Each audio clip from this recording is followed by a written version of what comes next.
വിളക്കിൽ തിരിയേഴും തെളിച്ച് നാക്കിലയൊന്നു വിരിച്ച് കറിയോരോന്നായി വിളമ്പ്. ഇത് നമുക്ക് മീൻ മാങ്ങിയിട്ടിട്ട് തേങ്ങാപ്പാൽ പിഴിഞ്ഞ് കറി വെക്കുന്നത് എങ്ങനെയെന്ന് നോക്കാം. സാധാരണ തൃശ്ശൂര് എറണാകുളം സൈഡിലേക്കും കല്യാണങ്ങൾക്ക് ഇതേപോലത്തെ ഒരു കറി വെക്കും. ഈ കറിയിലേക്ക് നമ്മൾ പുളിക്ക് വേണ്ടിയിട്ട് മാങ്ങയും ചേർക്കുന്നുണ്ട്, വിനീഗറും ചേർക്കുന്നുണ്ട്. പിന്നെ ഈ കറിക്ക് അത്യാവശ്യം നല്ല തേങ്ങാപ്പാലും വേണം. അപ്പോഴായിരിക്കും ഈ കറിക്ക് നല്ല ടേസ്റ്റ് ഉണ്ടാവുക. അപ്പൊ നമുക്ക് നോക്കാം ഇതിലേക്ക് വേണ്ട സാധനങ്ങൾ എന്തൊക്കെയാണ്. അതിന് വേണ്ടിയിട്ട് ഞാനിവിടെ മീൻ എടുത്തിട്ടുണ്ട്. ഈ മീൻ ഒരു 1/2 കിലോ ഉണ്ട്. പിന്നെ വേണ്ടത് തേങ്ങാപ്പാലാണ്. അതിന് വേണ്ടിയിട്ട് ഒരു തേങ്ങ പിഴിഞ്ഞ് പാലെടുത്തിട്ടുണ്ട്. അത് 2ആം പാല് കുറച്ച് കൂടുതൽ എടുക്കണം. അത് നിങ്ങളുടെ കറിക്ക് എന്തോരം ഗ്രേവി വേണമെന്നുണ്ടെങ്കിൽ അതനുസരിച്ചിട്ട് 2ആം പാൽ എടുക്കുക. ഈ 2ആം പാല് ഒരു 3 ഗ്ലാസ് ഉണ്ടാവും. പിന്നെ വേണ്ടത് 1ആം പാലാണ്. 1ആം പാല് കുറച്ചെടുത്താൽ മതി. ഇത് ഒരു 3/4 ഗ്ലാസ് ഉണ്ടാവും 1ആം പാല്.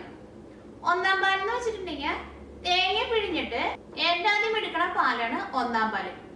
അങ്ങനെ ഏറ്റാദ്യം 1ആം പാൽ എടുത്തു കഴിഞ്ഞിട്ട് പിന്നെ ആ തേങ്ങയിലേക്ക് കുറച്ചും കൂടി വെള്ളം കൂടുതൽ ഒഴിച്ചിട്ട് രണ്ടാമത് പിഴിഞ്ഞെടുക്കണ പാലാണ് 2ആം പാല്. പിന്നെ വേണ്ടത് സവോളയാണ്. അതിന് വേണ്ടിയിട്ട് ഒരു വലിയൊരു സവോള സ്ലൈസ് ചെയ്തെടുത്തിട്ടുണ്ട്. ഈ കറിയിലേക്ക് ചുവന്നുള്ളി ചേർക്കണ്ട, സവോള ചേർത്താൽ മതി. കാരണം എന്താ വെച്ചിട്ടുണ്ടെങ്കിൽ ഈ കറിക്ക് നന്നായിട്ട് തേങ്ങാപ്പാൽ ഇതൊക്കെ ചേർക്കുമ്പോൾ ഈ കറിക്ക് ചെറുതായിട്ട് ഒരു മധുരം ഉണ്ടാവുകയും ചെയ്യും. പിന്നെ ആ മാങ്ങയുടെ പുളി ഉണ്ടാവുകയും ചെയ്യും. സവോളയും ചേർക്കുമ്പോൾ ചെറുതായിട്ടൊരു മധുരം കിട്ടും കറിക്ക്. അപ്പൊ ചുവന്നുള്ളി ചേർക്കണ്ട, സവോള ചേർക്കാം. പിന്നെ ഒരു വലിയ കഷ്ണം ഇഞ്ചി ചതച്ചെടുത്തത്, കറിവേപ്പില, പച്ചമുളകും നിങ്ങളുടെ എരിവിനനുസരിച്ചിട്ട് ചേർക്കാം. ഇനി ഇതിലേക്ക് നമുക്ക് വേണ്ട മസാലപ്പൊടികള്. അതിന് വേണ്ടിയിട്ട് ഞാനിവിടെ മഞ്ഞൾപ്പൊടി എടുത്തിട്ടുണ്ട്. പിന്നെ മല്ലിപ്പൊടിയും വേണം, മുളകിന്റെ പൊടിയും വേണം. മല്ലിപ്പൊടിയൊക്കെ നിങ്ങൾ വീട്ടിൽ ഫ്രഷ് ആയിട്ട് പൊടിച്ചിട്ട് കറിയിൽ ചേർക്കാം. അപ്പൊ ആ കറിക്ക് നല്ല ടേസ്റ്റ് ഉണ്ടാവും. ഇതിലേക്ക് മസാലപ്പൊടികളൊക്കെ ചേർക്കുമ്പോൾ അതിന്റെ അളവ് ഞാൻ കറിയിലേക്ക് ചേർക്കുന്ന സമയത്ത് പറയാം. മുളകിന്റെ പൊടി ചേർക്കുമ്പോൾ സാധാരണ എരിവുള്ള മുളകിന്റെ പൊടി ചേർത്താൽ മതി. ഈ കറിക്ക് ശരിക്കും ഒരു മഞ്ഞ കളറായിരിക്കും. അപ്പൊ കാശ്മീരി മുളക് പൊടി ചേർക്കണ്ട, സാധാരണ എരിവുള്ള മുളകിന്റെ പൊടി ചേർക്കാം. പിന്നെ കറിയിലേക്ക് വേണ്ടത് മാങ്ങയാണ്. അതിന് വേണ്ടിയിട്ട് ഞാനിവിടെ ഒരു വലിയൊരു മാങ്ങ തൊണ്ട് കളഞ്ഞിട്ട് ഇതേപോലെ കുറച്ച് വലിയ പീസായിട്ട് കട്ട് ചെയ്തെടുത്തിട്ടുണ്ട്. ഈ മാങ്ങയും ഒരു 1/2 കിലോ ഉണ്ട്. പിന്നെ വിനീഗർ വേണം. പിന്നെ ഈ കറിയിലേക്ക് നമുക്ക് താളിച്ച് ചേർക്കാൻ വേണ്ടിയിട്ട് ഞാനിവിടെ ചുവന്നുള്ളി സ്ലൈസ് ചെയ്തെടുത്തിട്ടുണ്ട്. പിന്നെ ഉണക്കമുളക് വേണം. പിന്നെ കറിവേപ്പില ഉണ്ടെങ്കിൽ കറിവേപ്പിലയും കൂടിയും ചേർക്കാം. പിന്നെ 1/2 ടീസ്പൂൺ ഉലുവയും വേണം. ഈ കറി നമ്മൾ ഉണ്ടാക്കുന്നത് വെളിച്ചെണ്ണയിലാണ് ഉണ്ടാക്കുന്നത്. അപ്പൊ നമുക്ക് നോക്കാം ഇതെങ്ങനെ കറിയാക്കാന്ന്. ഇത് കറിയാക്കാൻ വേണ്ടിയിട്ട് നമ്മൾ കറി വെക്കണ പാത്രം എടുക്കുക. ഇതിലേക്ക് ഇഞ്ചിയും കറിവേപ്പിലയും പച്ചമുളകും ചേർക്കുക. ഇത് ഏറ്റാദ്യം നമ്മൾ സാധാരണ കറി വെക്കുന്ന പോലെ വെളിച്ചെണ്ണയിൽ നമ്മൾ ഈ സവോളയൊന്നും ഏറ്റാദ്യം വഴറ്റണില്ല. ഇനി വേണ്ടിയിട്ട് ഈ പാത്രത്തിലേക്ക് നമുക്ക് സവോളയും ഇഞ്ചിയും പച്ചമുളകും ചേർക്കുക, കറിവേപ്പിലയും ചേർക്കുക. ഇതിലേക്ക് ആവശ്യത്തിന് ഉപ്പ് ചേർക്കുക.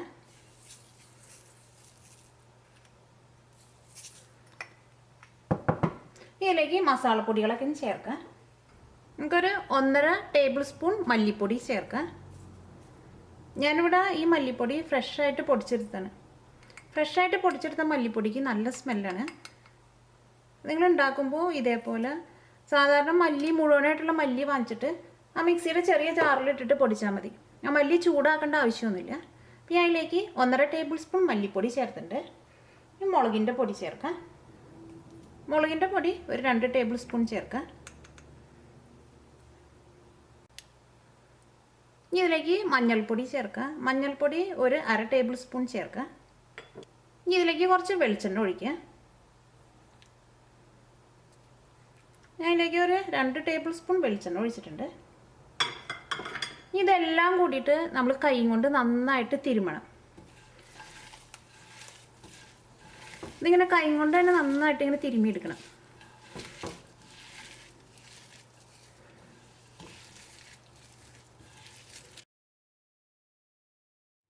ഇത് നന്നായിട്ട് തിരുമിയെടുത്തിട്ടുണ്ട്. ഇതിലേക്ക് നമുക്ക് വിനീഗർ ചേർക്കാം. ഇതിലേക്ക് 1 ടേബിൾ സ്പൂൺ വിനീഗർ ചേർത്തിട്ടുണ്ട്. ഇതും കൂട്ടിയിട്ട് നന്നായിട്ടൊന്ന് തിരുമാം. ഇതിങ്ങനെ തിരുമ്മിയിട്ട് ഈ സവോളയുടെ ഉള്ളിൽ നിന്നൊക്കെ ഈ വെള്ളമൊക്കെ നന്നായിട്ട് ഇങ്ങനെ പുറത്തേക്ക് വരണം. ഇവിടെ നല്ല തണുപ്പുള്ളതുകൊണ്ട് ഞാൻ അതിലേക്ക് വെളിച്ചെണ്ണ ഒഴിച്ചാനും ഇതിങ്ങനെ പിഴിഞ്ഞെടുക്കുമ്പോൾ അതങ്ങനെ വെള്ളം പോലെ വരണില്ല. നല്ല ചൂടുള്ള സ്ഥലത്തേക്കാണെങ്കിൽ ഇതിങ്ങനെ സവോള ഇതെല്ലാം കൂടി പിഴിഞ്ഞെടുക്കുമ്പോൾ ഇതിങ്ങനെ ചെറുതായിട്ട് ഇങ്ങനെ വെള്ളം പോലെ വരും. ഇത് ചൂടാവുമ്പോൾ ഇത് ശരിയായിട്ട് വരും. ഇതിലേക്ക് നമുക്ക് തേങ്ങാപ്പാൽ ചേർക്കാം. ഞാനിതിലേക്ക് 2-ാം പാലാണ് ചേർക്കണത്.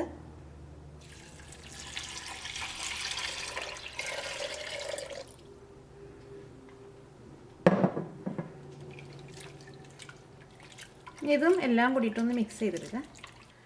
ഇനി ഇത് നമുക്ക് അടപ്പത്ത് വെച്ചിട്ട് ചൂടാക്കാം. തീ ഓണാക്കാം. ഇനി ഇത് മൂടി വയ്ക്കാം. ഈ തേങ്ങാപ്പാൽ നന്നായിട്ട് തിളച്ച് വരുമ്പോൾ ഇതിലേക്ക് മാങ്ങയും മീനും ചേർക്കാം. നമുക്ക് മൂടി വയ്ക്കാം.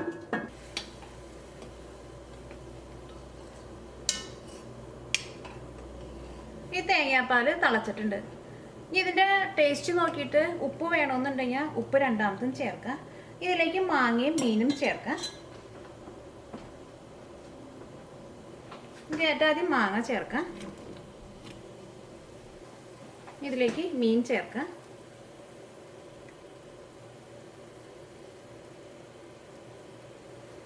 ഞാനിവിടെ നമ്മുടെ നാട്ടിൽ ഏരി എന്ന് പറഞ്ഞിട്ട് ഒരു മീൻ കിട്ടും.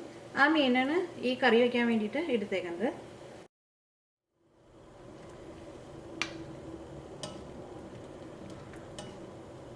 ഇനി മൂടി വെച്ചിട്ട് ഈ കറി ഒന്ന് വേവിക്കുക. ഇതിടയ്ക്ക് ഈ കറി ഒന്ന് ഇളക്കി കൊടുക്കണം. ഈ കറി ഇടയ്ക്ക് ഒന്ന് ചിറ്റിച്ച് കൊടുക്കണം. ഈ കറി അടിയിൽ പിടിക്കാതിരിക്കാൻ വേണ്ടിയിട്ട് ഒന്ന് ചിറ്റിച്ച് കൊടുക്കാം. സ്പൂൺ വെച്ച് ഇളക്കണ്ട. സ്പൂൺ വെച്ച് ഇളക്കിയിട്ടുണ്ടെങ്കിൽ ചിലപ്പോൾ മീൻ ഉടഞ്ഞു പോകും. അതിങ്ങനെ എടുത്തിട്ട് ഇതേപോലെ ഒന്ന് ചിറ്റിച്ച് കൊടുക്കുക. ഇപ്പം ഈ കറിയിൽ മീനും മാങ്ങയൊക്കെയും വെന്തിട്ടുണ്ട്. ഈ കറി നന്നായിട്ടൊന്ന് തിളച്ച് കഴിഞ്ഞിട്ടുണ്ടെങ്കിൽ പിന്നെ പതുക്കെ ഒന്ന് തീ കുറച്ച് വെച്ചിട്ട് വേണം വേവിക്കാൻ വേണ്ടിയിട്ട്. ഇനി ഇതിലേക്ക് നമുക്ക് 1-ാം പാൽ ചേർക്കാം.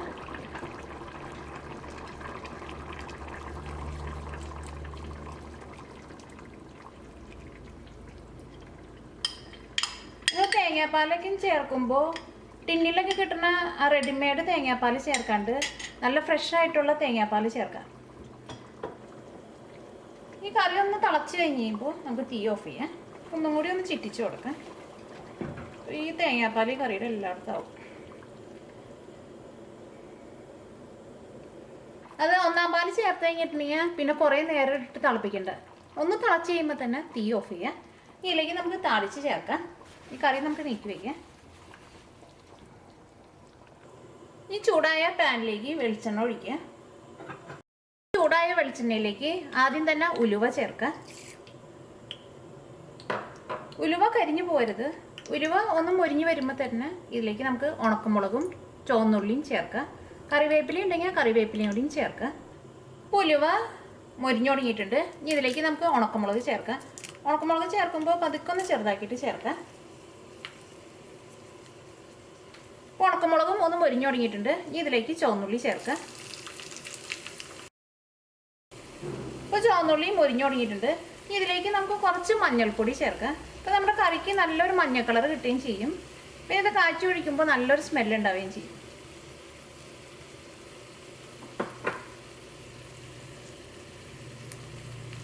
ആ മഞ്ഞൾപ്പൊടിയും ഇതിനകത്ത് നന്നായിട്ട് മൊരിയണം. അപ്പോൾ ചുവന്നുള്ളി ഇങ്ങനെ മൊരിഞ്ഞ് വന്ന് തുടങ്ങുമ്പോൾ തന്നെ മഞ്ഞൾപ്പൊടിയും കൂടിയും ചേർക്കാം. ഇതിങ്ങനെ കാച്ചി ഒഴിക്കുമ്പോഴേക്കും വെളിച്ചെണ്ണയിൽ തന്നെ ഒഴിക്കണം. അപ്പോഴായിരിക്കും ആ കറിക്ക് നല്ല ടേസ്റ്റ് ഉണ്ടാവുക. അപ്പോൾ ചുവന്നുള്ളി നന്നായിട്ട് മൊരിഞ്ഞിട്ടുണ്ട്. ഇനി നമുക്ക് തീ ഓഫ് ചെയ്യാം. ഇനി നമുക്ക് കറിയിലേക്ക് ചേർക്കാം.